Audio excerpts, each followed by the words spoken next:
काय केले, अहो कांदा मुळा भाजी अवघी विठाबाई माझी. काम करत असताना सुद्धा त्या ठिकाणी कांदा असो, मुळा असो, भाजी असो, कोथिंबीर असो, त्या कोथिंबीरीमध्ये सुद्धा त्या ठिकाणी माझी विठाबाई माऊली पाहिली. आणि आमच्या बाळूमामांनी सुद्धा आपल्याला सगळ्यांना हाच उपदेश केलाय, तुम्ही काम करा, मेंढ्या राखताय मेंढ्या राखा, शेती करताय शेती करा, कुठलाही व्यवसाय करा, तो व्यवसाय करत असताना ते व्यवसायाशी मात्र प्रामाणिक राहा. कुठल्याही प्रकारचं कोणाचंही अहित व्हावं ही संकल्पना सुद्धा त्या ठिकाणी मनामध्ये येऊ देऊ नका. आणि त्या ठिकाणी कुणाची जर एखाद्याची मेंढी, मग बाळूमामांची जाऊ द्या, दुसरी कुणाचीही असू द्या, आपल्याला जर भूतांवरती त्या ठिकाणी पशूंवरती जर दया येत नसेल तर आपण साधा माणूस म्हणून घेण्यास सुद्धा पात्र नाही. जर एखाद्याची मेंढी जर येत असेल तर आपण शेतामधून लगेच त्यांना हाकलून देतो, पण हाकलून देण्याचे सुद्धा परिणाम त्या लोकांनी भोगले. म्हणून त्या ठिकाणी आपण सर्वांनी त्या जीवांवरती प्रेम करण्याची भावना आपल्या अंतःकरणामध्ये ठेवून, आज मामांची शिकवण एवढीच आहे, ती अंतःकरणामध्ये धारण करून कुठल्याही प्रकारचं अहित कुणाचं न करता त्या ठिकाणी जीवन जर जगलं तर वेगळा परमार्थ करण्याची आपल्याला काहीच गरज नाही. असो या ठिकाणी जगद्गुरु तुकोबराय महाराज म्हणतात की बाबांनो, एवढं जर जीवनामध्ये त्या ठिकाणी आपल्या असलं, एवढं जर सत्कर्म आपल्या जीवनामध्ये असलं तर त्या ठिकाणी वेगळा परमार्थ करून दाखवण्याची, जगाला दिखावा करण्याची काही गरज नाही.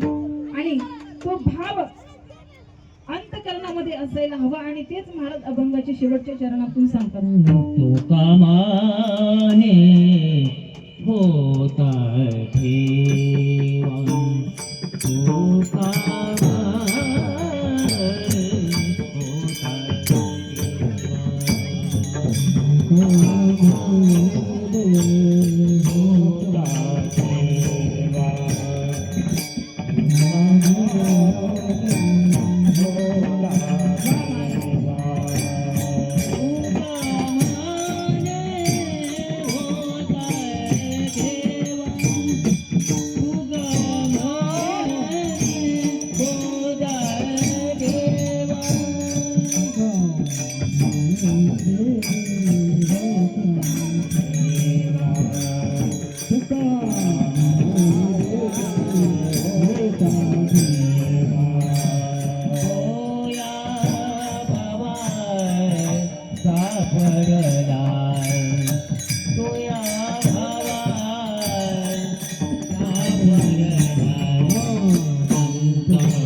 तुका म्हणे होता ठेवा तो या भावा सापडला संत दर्शनी हा लाभ पद्मनाभ जोडियला. या ठिकाणी आज मामांनी या ठिकाणी बाळू मामा साक्षात येऊन बोलले, बघा जी काही सेवा आपल्याकडून होत असते ती करण्याचा माणसाने प्रामाणिकपणे प्रयत्न केला पाहिजे. आपल्याकडून घडणार नाही आणि जरी थोडंफार झालं तर त्याच्या अनेक पटीनं 100 पटीनं देण्याची ताकद माझ्या मामांमध्ये आहे. त्या ठिकाणी अजिबात कोणाचं नुकसान होणार नाही. त्या भूत मात्रांवरती त्या ठिकाणी दया करणं ही माणसाचं कर्तव्य आहे. कारण माणसानं माणूस म्हणून जगलं तरच खऱ्या अर्थानं आपल्या जीवनाचं त्या ठिकाणी सार्थक आहे. बघा आज आपल्याला जी काही सेवा आज छोटी असो मोठी असो जी काही बाळू मामा सेवा देतील ती करण्याचा आज प्रयत्न केला पाहिजे. कारण मेंढीचा अवतार म्हणजे साक्षात पार्वतीचा अवतार आहे.